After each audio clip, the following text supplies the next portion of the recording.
The new deadbolt clicks, the porch light flickers, and a second set of keys rattles from the other side.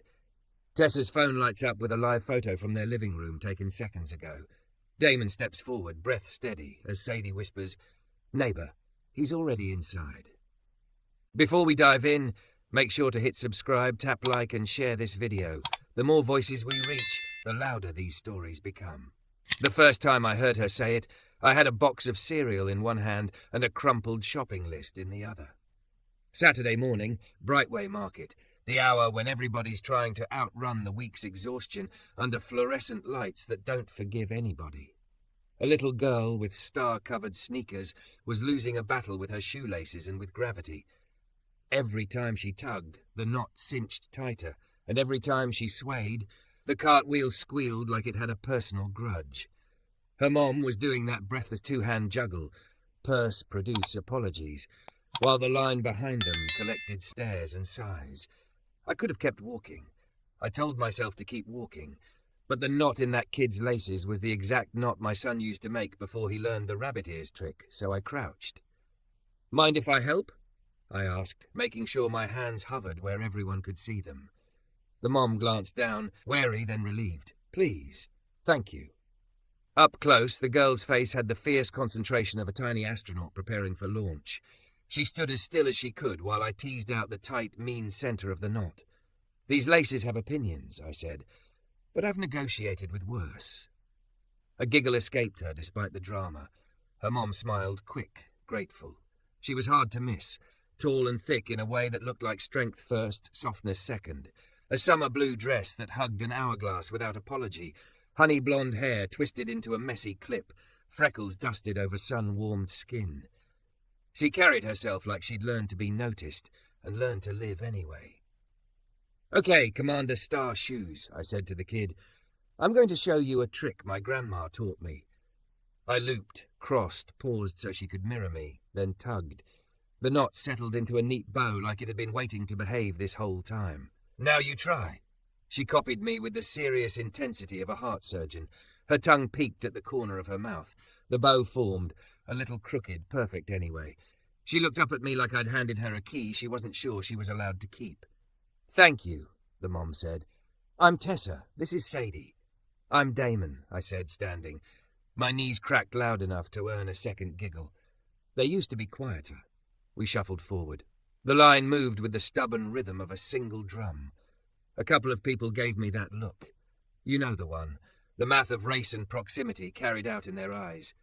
I've learned not to carry it home. I focused on Sadie, who was testing her bow like it might vanish if she blinked. At the register, Tessa loaded the belt with the practiced speed of someone who knows the weight of every price. Pasta, milk, strawberries, detergent, a pack of princess Band-Aids. She hesitated over the strawberries, then put them back. I pretended not to see it. I've known that calculus in different currencies: time, pride, sleep. When her total flashed, she slid a card. The reader chirped, then blinked red. Her shoulders pulled back a fraction, chin steady. She tried again. Same chirp, same red. The checker glanced at the growing line, then at Tessa, then at me. I don't know why the glance hit me like a dare. Maybe because Sadie was watching every adult in her orbit, waiting to see what embarrassment looked like and whether it had to belong to her. "Split it?" I asked gently. "I've got room." Tessa's eyes flicked to me, wary pride rising like heat. "I can." "Please," I said, soft but plain. "Let me be the kind of neighbour I wish more people had been to me." Something in her face unknotted. She nodded once, a tiny bow to a tiny mercy. I tapped my card, not making a ceremony out of it. The checker bagged in a burst of speed. Everybody pretended not to notice.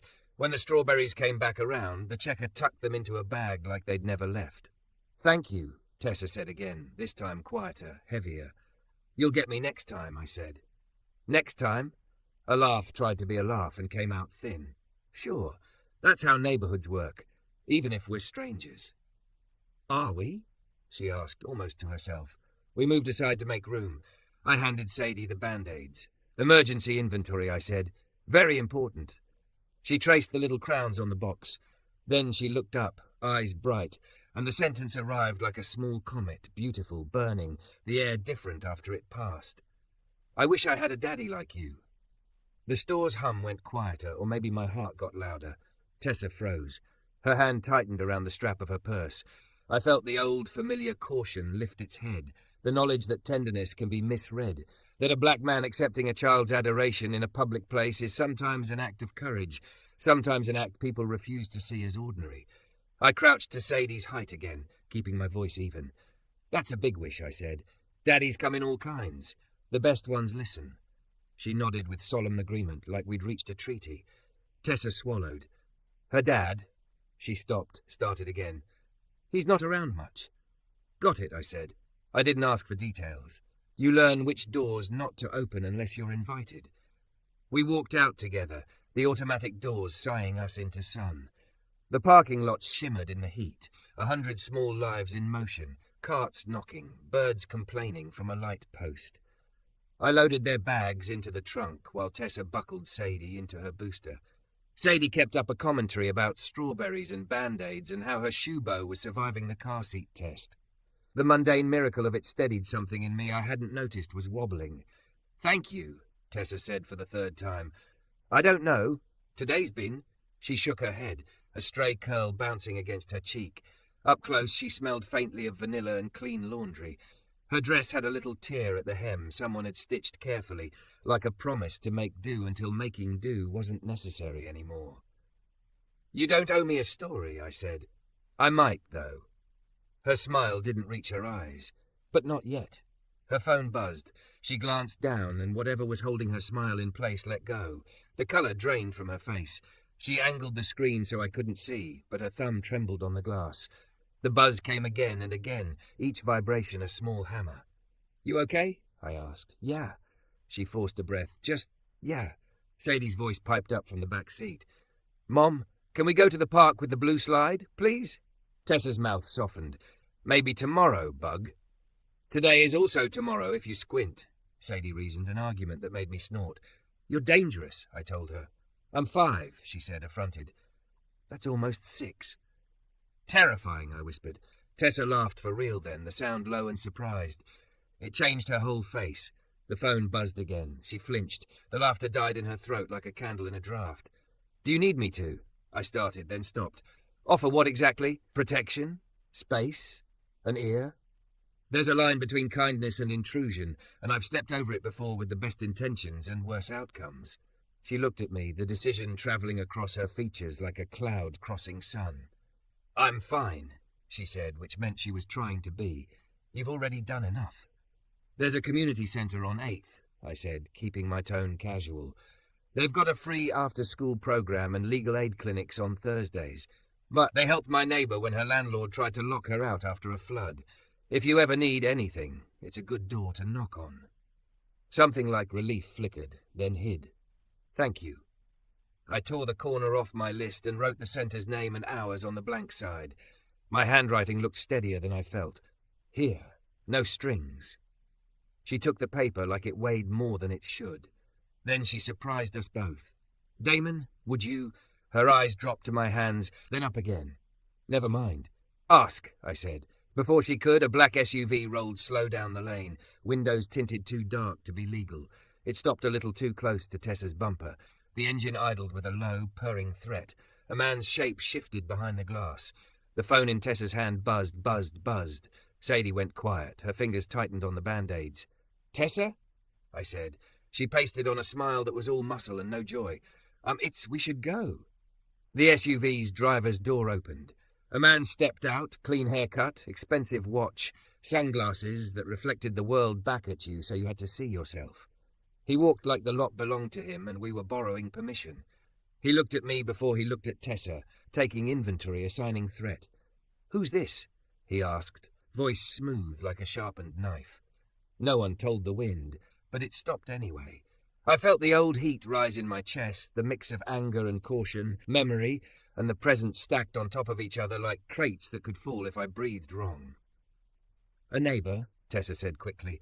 He smiled without teeth. "Is that what we're calling them now?" Sadie's small voice threaded between us, clear, brave. "He helped with my shoes." The man tilted his head like he'd heard an interesting rumour. He took a step closer. I didn't move. Tessa's hand found the edge of her car door and clutched it like a railing. The man adjusted his watch, was the way people do when they want you to notice it. "Why don't you take a walk, friend?" he said to me. "We've got family business." I glanced at Tessa. Her eyes asked a question and pleaded with the answer at the same time. I didn't take a step. "We're all neighbours," I said lightly, like the sentence could lower the temperature by a degree. He took another step, close enough that I could see my shape doubled in his lenses. "Not today," he said. Behind him a cart wheel squealed. Somewhere a baby wailed. Above us the sun burned unblinking. Sadie clutched her box of Band-Aids to her chest like a shield and looked straight at me, those 5, almost 6-year-old eyes steady as a lighthouse. "Please don't go," she whispered. And that was when every exit I'd rehearsed, polite retreat, neutral smile, the slow back away, folded in on itself, and I understood that whatever today was, tomorrow had just arrived early. Don't forget to subscribe for more intense cinematic love stories. Your click helps us make the next chapter. The man's sunglasses threw my reflection back at me. 2 of me, small and warped. He stood close enough that I could smell cologne and contempt. "Not today," he said again, like he was the one passing out calendars. I kept my hands visible, palms loose, a habit learned the hard way. "We're in a parking lot in broad daylight," I said. "Plenty of neighbours here. If you've got something to discuss with Tessa, you can do it over there where the cameras are." I nodded toward the cart corral and the security pole with its blinking blue light, his mouth curved. "And you're what, security?" "Just a neighbour," I said, like I said. Tessa stood rigid, one hand splayed on the warm metal of her car door, the other clenched around her phone. The buzzing had stopped. The silence was louder. "Colton," she said, voice even but stretched thin. "Not here." So that was a name, Colton. It fit the watch, the posture, the assumption that the world should slide over when he walked. "Not here?" His head tilted, mock innocent. "Where would you like to embarrass me? Again?" Sadie's seatbelt creaked as she leaned forward. "Mom?" "It's okay, Bug," Tessa murmured without looking back. The muscle in her jaw fluttered. "Hey," I said softly to the back seat. "Commander Star Shoes, status report on those laces." She blinked at me through the glass, caught the cue and straightened. "Holding," she whispered. "So far," I nodded solemnly. "Outstanding." Colton's attention flicked to the exchange and back, irritation a quick spark.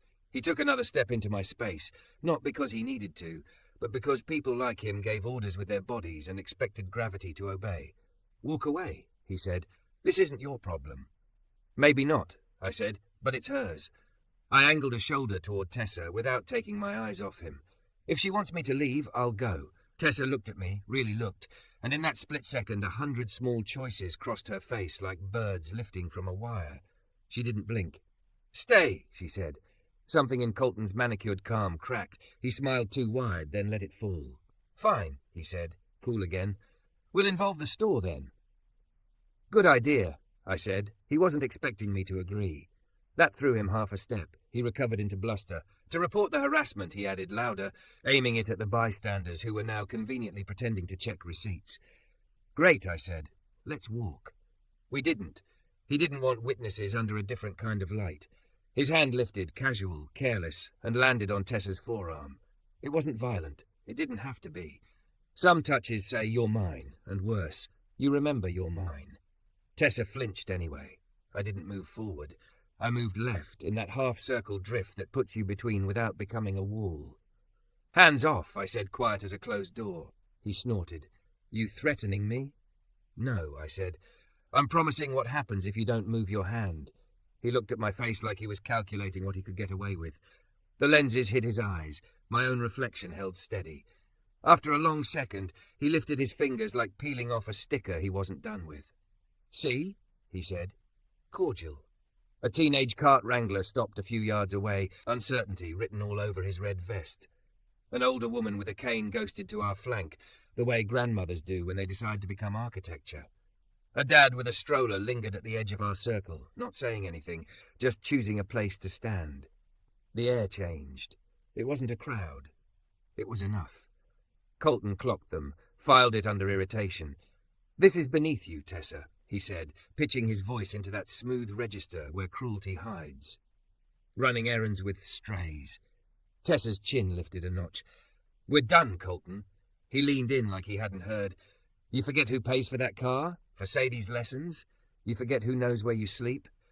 His smile stayed on, but the muscles around it sharpened. "Turn your location off all you want. I still know you." The words slithered. I watched them land. Tessa's grip on the door went white. Sadie's eyes went wide, flicking between faces like satellites searching for a signal. "Enough," I said. He swung his sunglasses toward me.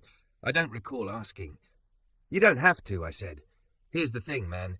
Whatever you think you're owed, it's not fear. Not here. Not from them." "Big talk," he said, the words tasting of gym, sweat, and podcasts. "What are you going to do, neighbour?" The cart wrangler found his voice. Sir, I already called my manager and security. They're on their way." His voice cracked on the last word, but it was still a bridge laid down between us. Colton's jaw ticked. He took a careful breath, smoothed his tie like his temper was silk he could iron flat. He lifted his phone, tapped the screen with an exaggerated calm. "This is harassment," he said to nobody and everybody. "I have it all."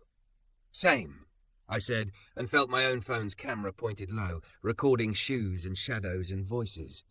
He weighed the minutes, the witnesses, the way the wind had shifted. Then he played the move I'd felt coming, retreat disguised as restraint. "This isn't over," he told Tessa, soft and close in a way that tried to sound tender and landed as threat. "We'll talk at home."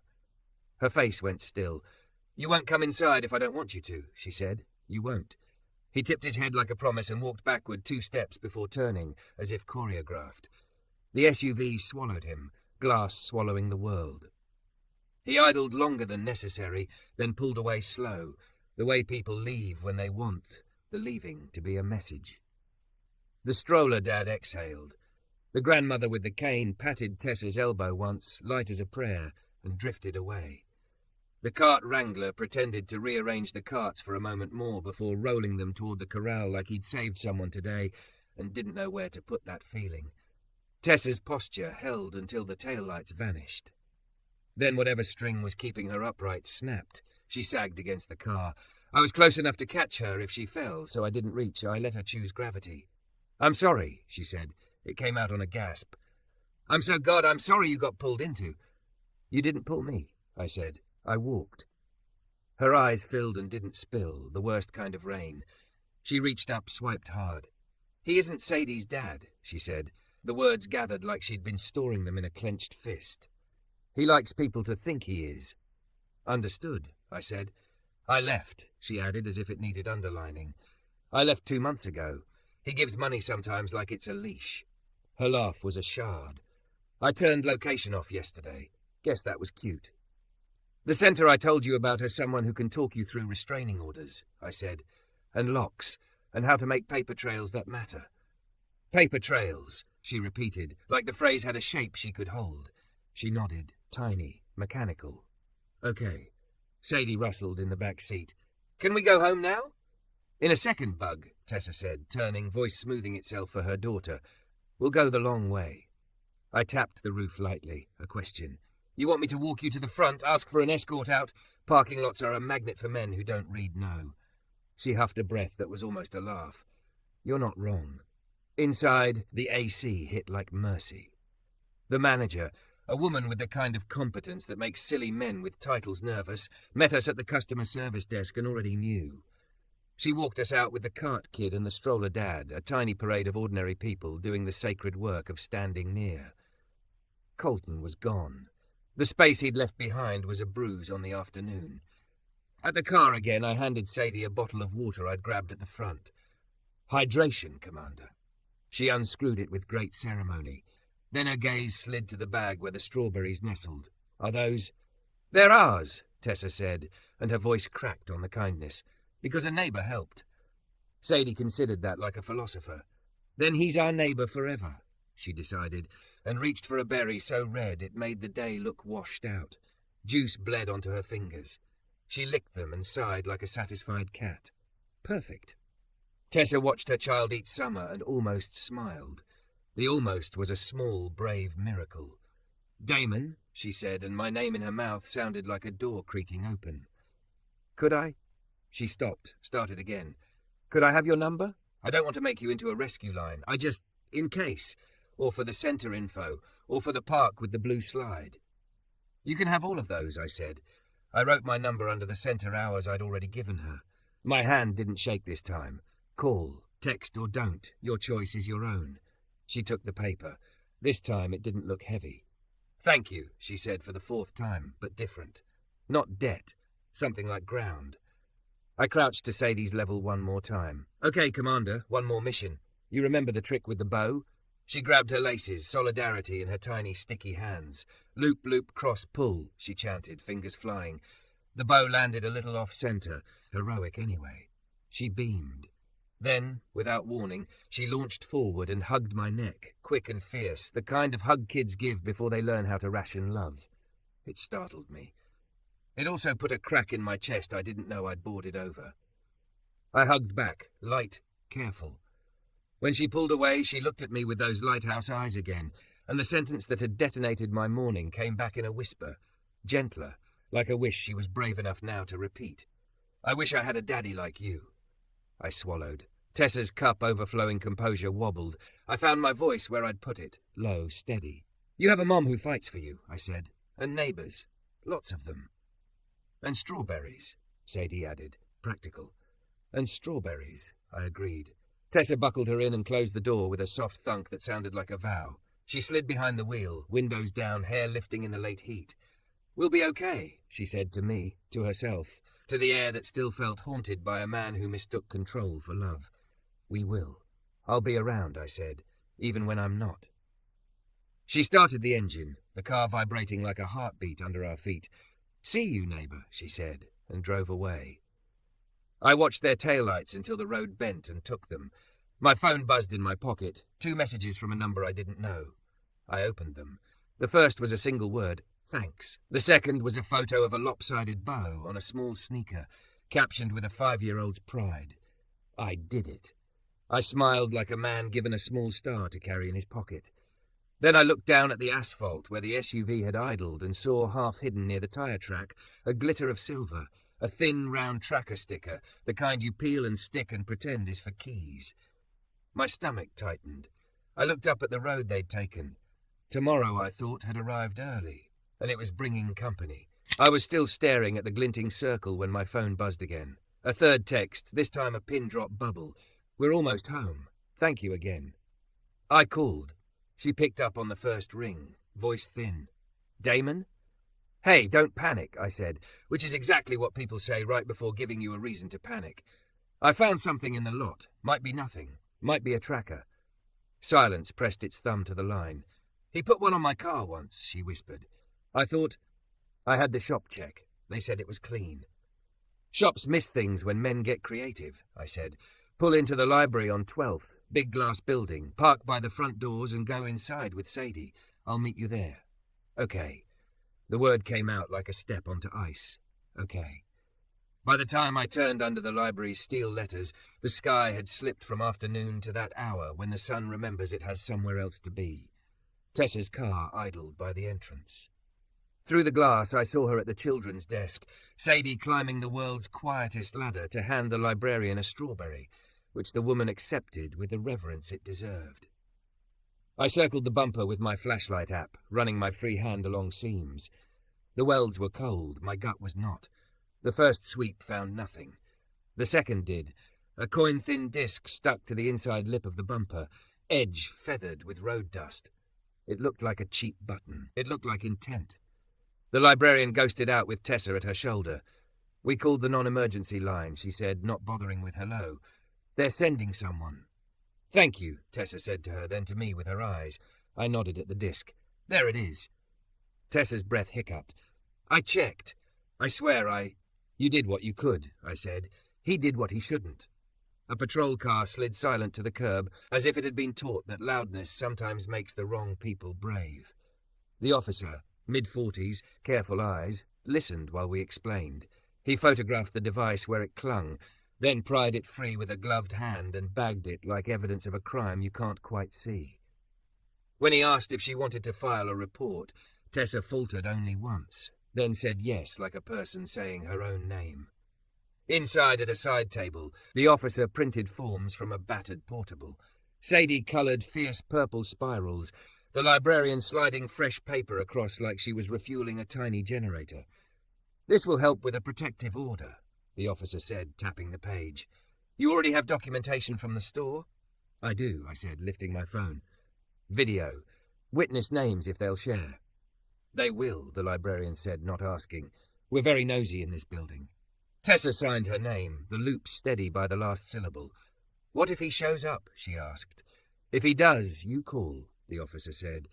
"And if he doesn't, you call the centre this gentleman mentioned. They've got advocates who know the steps. Steps matter." When he left, the librarian pressed a sticky note into Tessa's hand, a list of names, 2 hotlines, and a scribble that said, "Come sit in the quiet whenever. We charge peace late, never." Tessa laughed, an exhausted sound that still warmed the table. "Thank you." Back at the car, she buckled Sadie in with the tenderness of a person wrapping a gift for the future. "Can we still go to the blue slide?" Sadie asked, sleep already softening her words. "Not tonight," Tessa said, brushing hair from her daughter's forehead. "Tomorrow. Today is also tomorrow if you squint," Tessa and I finished together.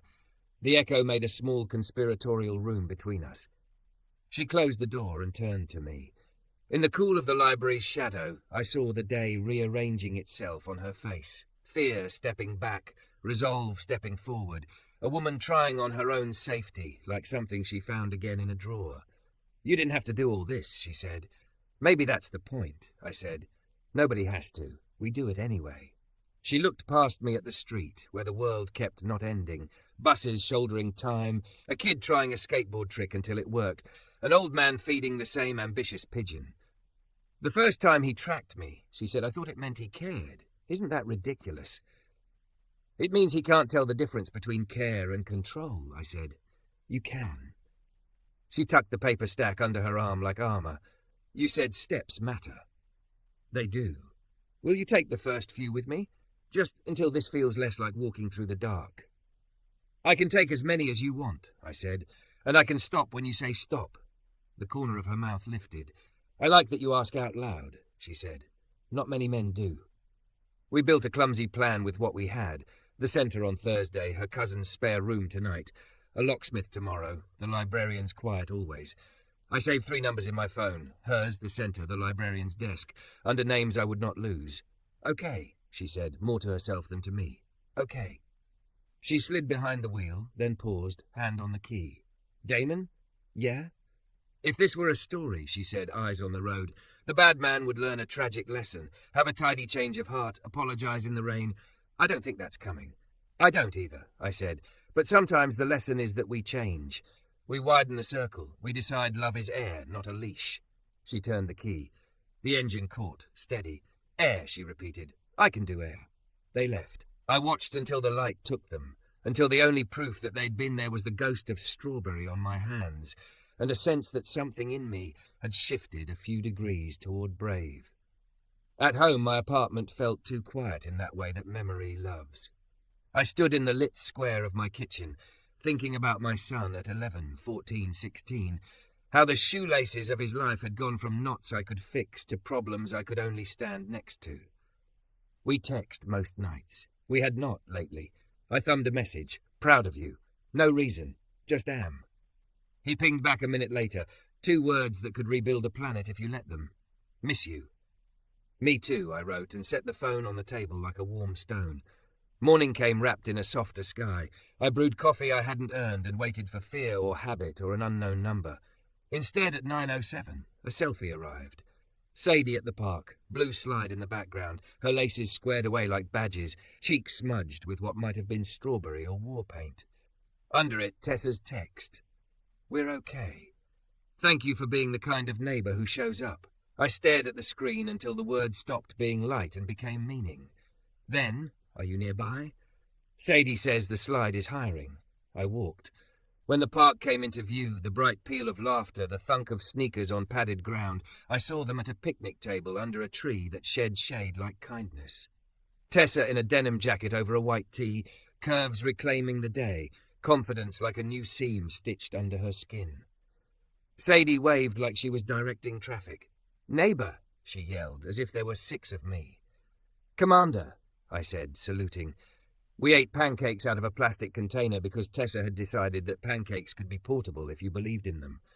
They were in perfect circles, browned more than a recipe would approve.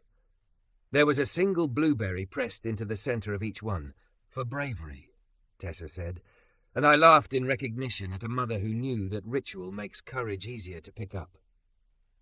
The conversation was the kind that makes time shrug. Tessa told me about the day she left and the hour she almost went back. I told her how grief had made me stingy for a year, and how a 5-year-old with stubborn laces had broken something open that did not need to be sealed.